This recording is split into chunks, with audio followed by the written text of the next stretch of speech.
नमस्कार, राम राम दोस्तों। हमारे परिवार नोबल नेचर आरएस में आपका हार्दिक स्वागत। दोस्तों, कोरोना काल की इस दौर में आपके समक्ष आज बहुत दिनों बाद हाजिर हुआ हूँ। सबसे पहले ईश्वर से एक ही प्रार्थना कि हे ईश्वर, सर्वे भवन्तु सुखिनम, सर्वे सन्तु निरामयाम, सर्वे भद्राणि पश्यन्तु, माँ कश्चित दुख भाग भवेत्। सभी सुखी रहे, सभी निरोगी रहे, कोई भी माँ का लाल कभी बीमार नहीं हो। इन्हीं शुभकामनाओं के साथ मैं आज के वीडियो में एक छोटा सा मोटिवेशन कोट लेकर आया हूँ दोस्तों, जो मेरे खुद पर अप्लाई होता है। क्यों रुक जाते हो 4 दिन की मेहनत के बाद? क्यों रुक जाते हो 4 दिन की मेहनत के बाद? अरे वक्त लगता है बीज को फसल बनने में। दोस्तों, इतने दिनों से वीडियो नहीं डालने का कुछ पारिस्थितिक कारण था।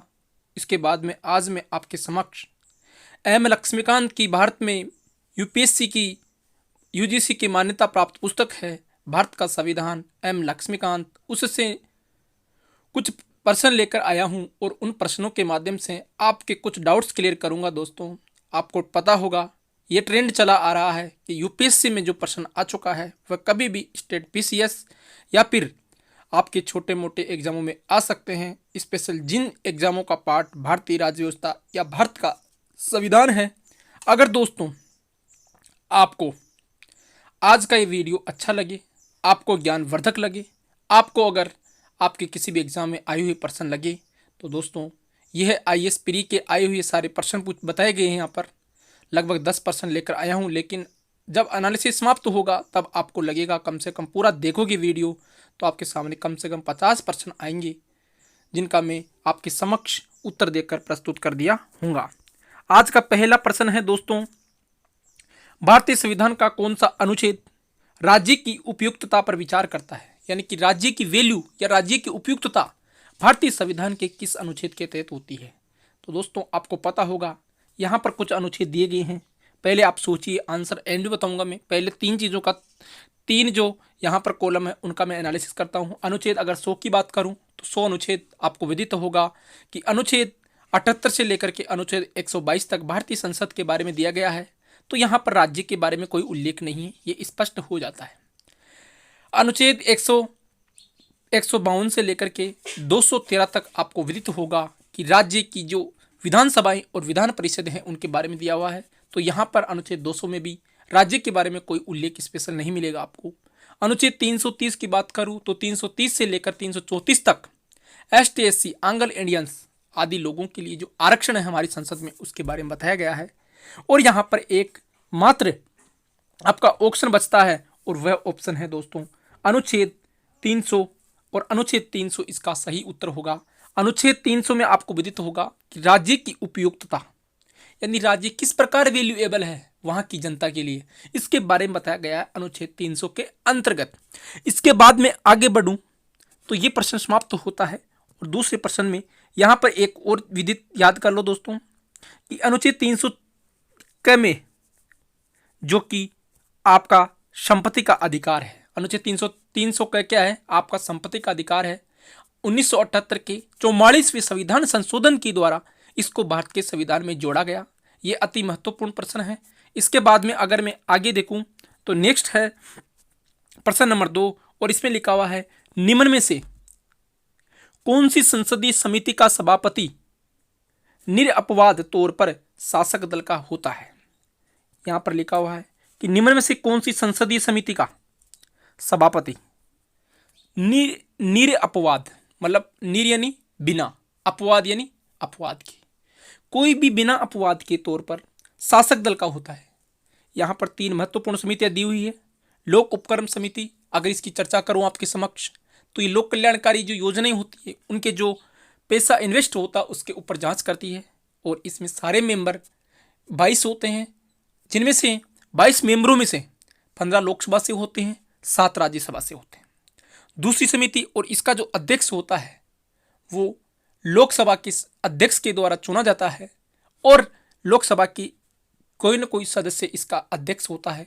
लेकिन इसमें कहीं ये नहीं लिखा हुआ है कि यहाँ पर इसका सभापति सत्तारूढ़ दल का होगा। इसके अलावा एक है लोक लेखा समिति, इसकी स्थापना 1921 में हुई थी। यह हमारे कंट्रोल और ऑडिटर जनरल सीएजी के द्वारा, जिसके लिए अनुच्छेद 148 है, उसके द्वारा जो लेखा जोखा बनाया जाता है उसको राष्ट्रपति को सौंपता है और राष्ट्रपति उसको संसदीय पटल पर लाकर रखता है। संसदीय पटल पर उसकी जांच लोक लेखा समिति द्वारा की जाती है दोस्तों। और यह लोक लेखा समिति का अध्यक्ष कौन होता है? 1969 से पहले तो कोई भी हो सकता था, लेकिन 1969 से यह फिक्स हो चुका है कि लोक लेखा समिति का अध्यक्ष विपक्ष का नेता होगा। और वर्तमान में लोक लेखा समिति का अध्यक्ष अधीर रंजन चौधरी है, जो कि 70वीं हमारी लोकसभा का विपक्ष का नेता बनाया गया है। इसके अलावा लास्ट में बचती है आपकी प्राक्कलन समिति।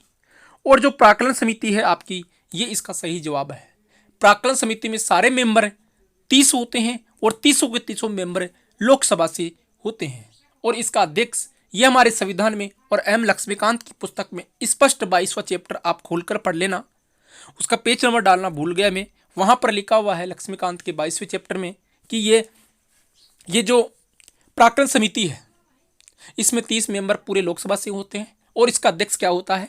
हमेशा लोकसभा का जो सत्तारूढ़ दल होता है, जैसे वर्तमान में 2014 से भारतीय जनता पार्टी और एनडीए सरकार बनी हुई है, तो इसी का ही कोई ना कोई सदस्य, इसी का ही कोई ना कोई मेंबर इसका प्राक्कलन समिति का अध्यक्ष होगा। ये विदित है दोस्तों। ये तीनों समिति दे देगा आपको और ये प्रश्न आपको पूछा जा सकता है, क्योंकि स्टेट पीसीएस पटवार रीट वगैरह एग्जाम में ये प्रश्न नहीं आया है दोस्तों। हमारी संसद जो पार्ट है उसमें ये प्रश्न इंपॉर्टेंट हो जाता है कि भारतीय संसदीय समिति का सभापति निरपवाद तौर पर शासक दल का होता है, वह है प्राक्कलन समिति। इसके बाद में नेक्स्ट बढ़ें तो नेक्स्ट प्रश्न है आपका, अगला प्रश्न है, सांसदों को प्राप्त निम्नलिखित में से वह कौन सा उपाय है जो विधिवत निर्धारित नहीं है? दोस्तों इसका मतलब यह है कि कौन सा ऐसा उपाय है जो कि विधिवत निर्धारित नहीं है, मतलब हमारे संविधान में निर्धारित नहीं था, हमारे संविधान के हिसाब से विधिवत नहीं है, संविधान में नहीं लिखा हुआ है, उसको कहते हैं विधिवत निर्धारण नहीं होना।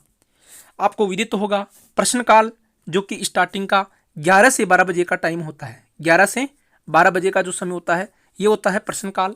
प्रश्नकाल में 3 प्रकार के प्रश्न पूछे जाते हैं।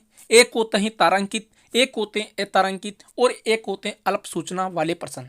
तारांकित प्रश्न वे होते हैं जिनका जवाब मौखिक रूप से दिया जाता है और मौखिक रूप से जवाब देने के बाद उसके ऊपर पूरक प्रश्न पूछे जा सकते हैं। दूसरे हैं अतारांकित प्रश्न। अतारांकित प्रश्न वे होते हैं जिनका जवाब लिखित रूप से दिया जाता है और लिखित रूप से दिए गए जवाब के जो प्रश्न दिए जाते हैं उनका पूरक प्रश्न नहीं पूछे जा सकते हैं। अल्प सूचना वाले के मतलब है जो 10 दिन पहले सूचना देकर पूछा गया प्रश्न अल्प सूचना वाले प्रश्न कहलाते हैं, जिसका उल्लेख हमारे संविधान में है। इसके अलावा आधे घंटे की बस, इसका उल्लेख हमारे संविधान में है। इसके अलावा अल्पकालिक बस, इसका हमारे संविधान में उल्लेख है। तो यहां पर बचता है आपका एकमात्र शून्यकाल। शून्यकाल दोस्तों वह काल होता है जो कि प्रश्नकाल के जस्ट पीछे आता है, यानी 12 बजे से 1 बजे का बीच जो काल होता है उसे शून्यकाल कहा जाता है। और इसमें कोई भी जो सांसद होता है वो अपना जो कोई भी विशेष मत होता है उसको रख सकते हैं।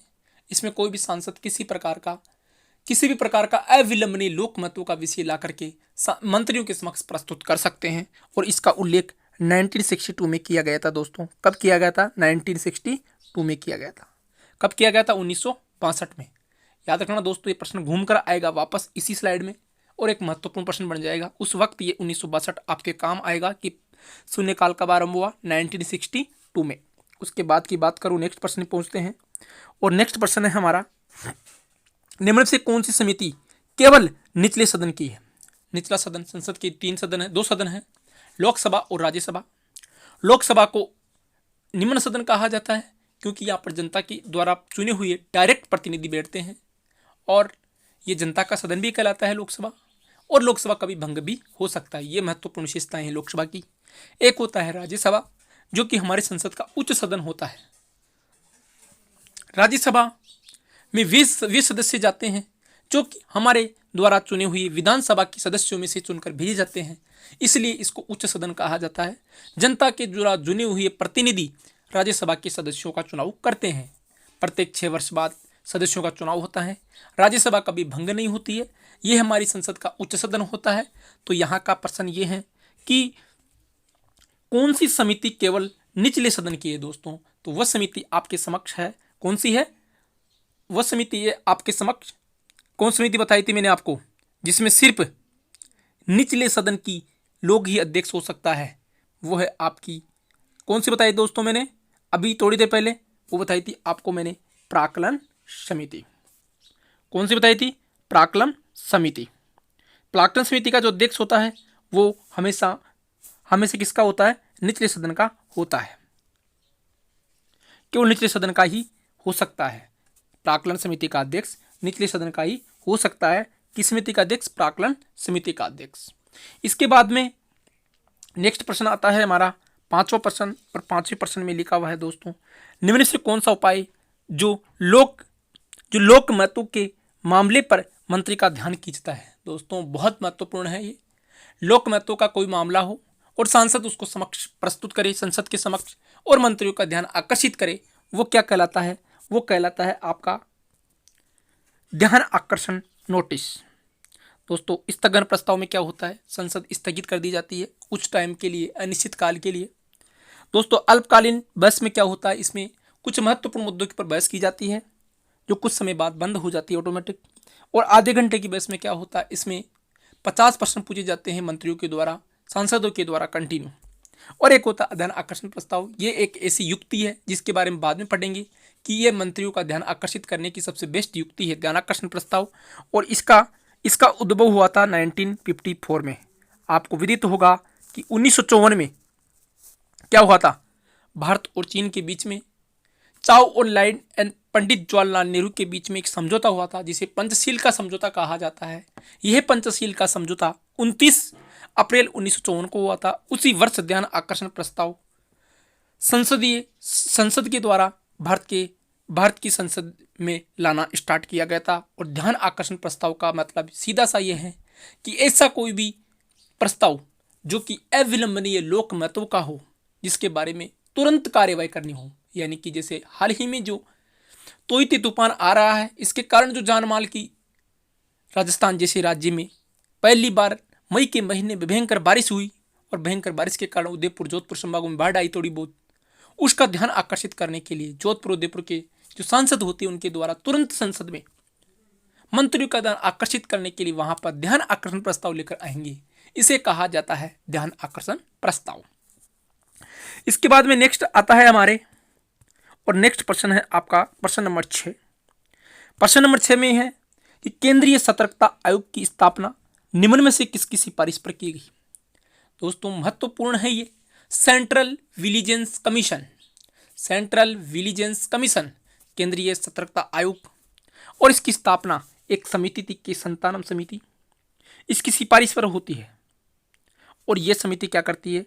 1962 में गठित की जाती है। और 4 में क्या करती है? 4 में अपनी सिफारिश लेकर आती है और 4 में ही इसकी स्थापना होती है। दोस्तों ये समिति कहती है कि भ्रष्टाचार को मिटाने के लिए, के संतानम भारत के पूर्व IAS ऑफिसर थे, ये कहते हैं कि भ्रष्टाचार को समाप्त करने के लिए एक आयोग होना चाहिए और वह आयोग होना चाहिए केंद्रीय सतर्कता आयोग। इसकी स्थापना होती है 1964 में। ये प्रश्न RS प्री 2016 में भी पूछा गया प्रश्न है दोस्तों।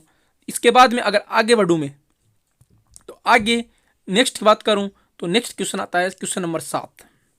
7 और 8 दोनों एक ही प्रश्न है, इनके बारे में ध्यान से सुनो। लोक आयुक्त की संस्था सर्वप्रथम किस राज्य में स्थापित की गई? अगर बात करूं दोस्तों लोक आयुक्त की, तो लोक आयुक्त वह संस्था होती है जो भ्रष्टाचार पर निगरानी रखती है। और इसका उल्लेख दुनिया के सबसे पहले स्विट्जरलैंड के संविधान में एक ओमबुड्समैन नामक संस्था आई थी। और भारत के संविधान में इसको मुख्य मूल संविधान में नहीं रखा गया, लेकिन बाद में जब जरूरत पड़ी, जब भ्रष्टाचार बढ़ा, 2G स्पेक्ट्रम जैसे घोटाले होते हैं, उसके बाद में इसकी आवश्यकता बढ़ती है।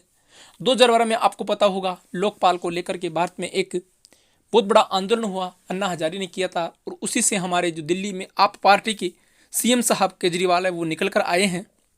और 2013 में भारत में लोकपाल विधेयक पेश भी कर दिया गया।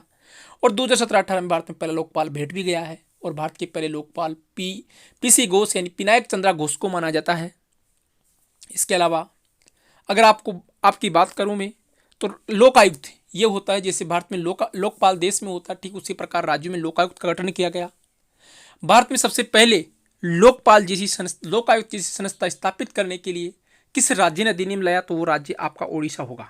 कौन सा राज्य होगा? ओडिशा होगा। ओडिशा ने 1970 में 1970 में एक अधिनियम लेकर आया कि हम यहाँ पर क्या करेंगे, लोकायुक्त की स्थापना करेंगे। लेकिन 1983 तक इसने कुछ नहीं किया। 1983 में यहाँ पर यह अधिनियम लागू हुआ। लेकिन उससे पहले ही 1971 में हमारे महाराष्ट्र ने 1971 में हमारी महाराष्ट्र जो सरकार है उसने 1971 के अंदर, कब, 1971 में एक अधिनियम पास करके लोकायुक्त की स्थापना कर दी। तो भारत का पहला लोकायुक्त बनाने वाला राज्य हमारा महाराष्ट्र है और सबसे पहले राज्य 1971 में यहाँ पर लोकायुक्त का गठन किया गया था। अगर बात करूँ मैं हमारे राजस्थान की, तो हमारे राजस्थान में लोकायुक्त का गठन 1973 में हुआ था और ये अधिनियम था राजस्थान लोक आयुक्त अधिनियम 1973 के तहत 1973 में ही राजस्थान में लोकायुक्त का गठन किया गया। तो दोस्तों इसका अनुच्छेद 165 दिया भी हुआ है हमारे संविधान में कि लोकायुक्त, संविधान में उल्लेख नहीं है दोस्तों इसका। और ये एक राज्यों के द्वारा राज्यों में लोकायुक्त की स्थापना अपनी विधानसभा में कोई कानून ला करके किया गया और देश में जो लोकपाल बना है वो देश की संसद में कानून लाकर बनाया गया है। संविधान में इसका कोई उल्लेख नहीं है। अब आपको विदित एक बार और स्मरण करा दूं इन दोनों प्रश्नों में। भारत का प्रथम लोकायुक्त अधिनियम ओडिशा में लाया गया 1970 में, लागू कब हुआ 1983 में। भारत में प्रथम लोकायुक्त की स्थापना किसने की, महाराष्ट्र ने। महाराष्ट्र ने 1900 कब की, 1971 में। ये प्रश्न महाराष्ट्र में लोकायुक्त संस्था की स्थापना 1971 में।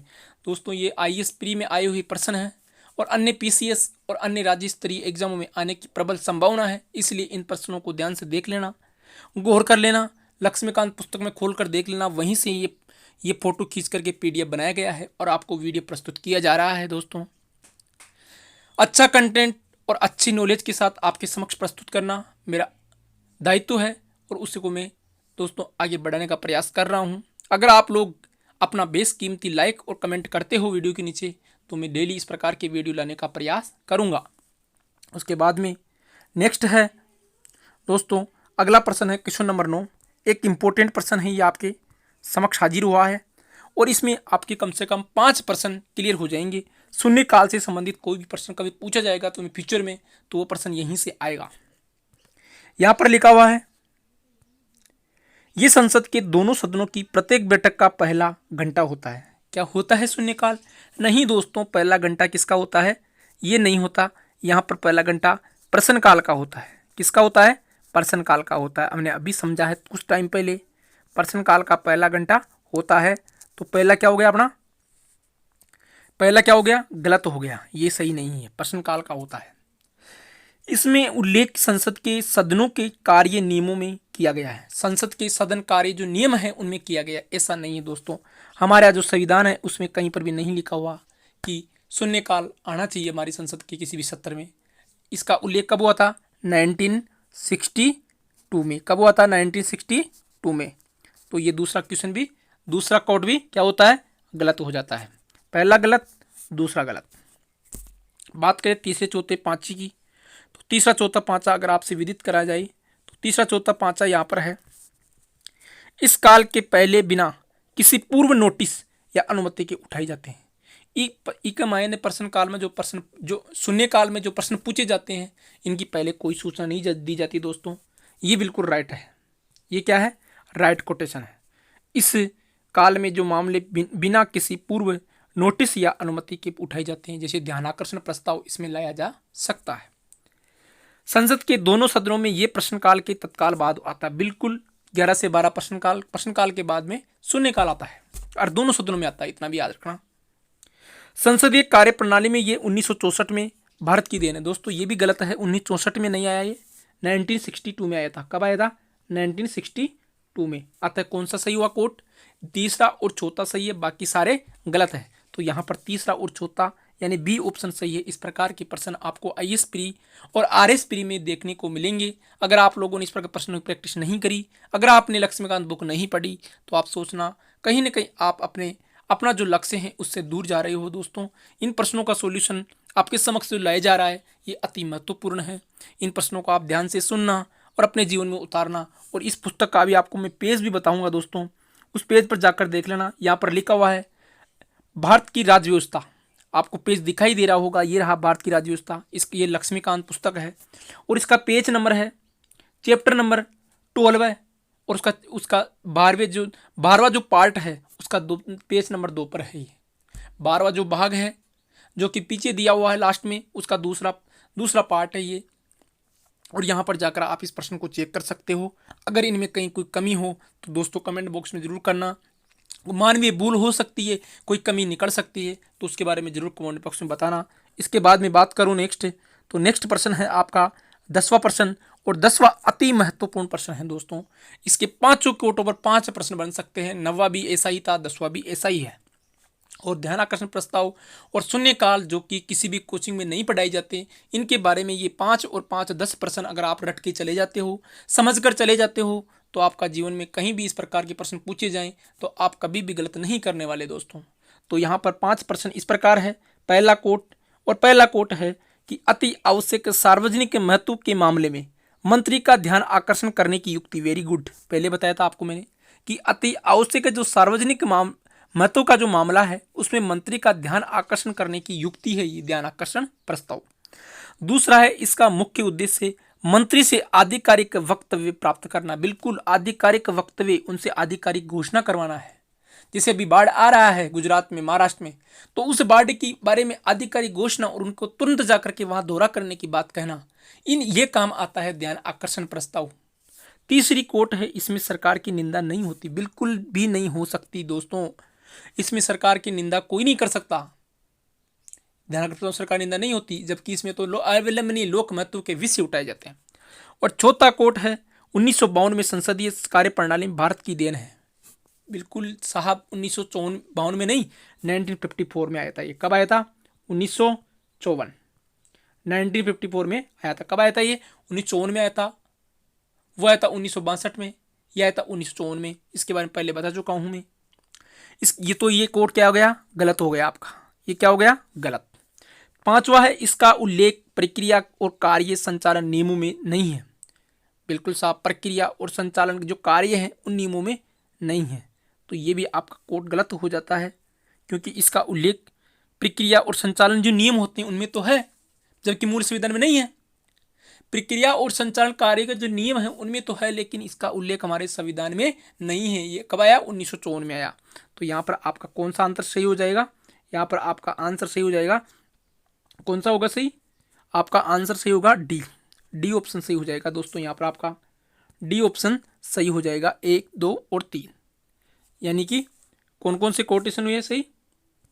आपका होता है यहाँ पर सही, अति आवश्यक सार्वजनिक मतों के मामले में मंत्री का ध्यान आकर्षण करने की युक्ति, इसका मुख्य उद्देश्य मंत्री के आधिकारिक वक्तव्य प्राप्त करने, इसमें सरकार की निंदा नहीं होती, और इसमें ये 52 वाला गलत है। 54 में आया था ये ध्यान आकर्षण प्रस्ताव, और इसका उल्लेख कहाँ? प्रक्रिया और नियम संचालन नियमों में नहीं है। नियमों में तो है लेकिन हमारे संविधान में नहीं है। इस प्रकार इन 10 प्रश्नों के माध्यम से दोस्तों मैंने आपके समक्ष एक छोटा सा वीडियो प्रस्तुत करने का प्रयास किया है। अगर आप लोगों के कमेंट पॉजिटिव रहेंगे, अगर आप लोग इसको एंड तक देखोगे और अपना बेशकीमती कमेंट और लाइक करोगे, तो कल से इस प्रकार के वीडियो कंटिन्यू किए जाएंगे दोस्तों।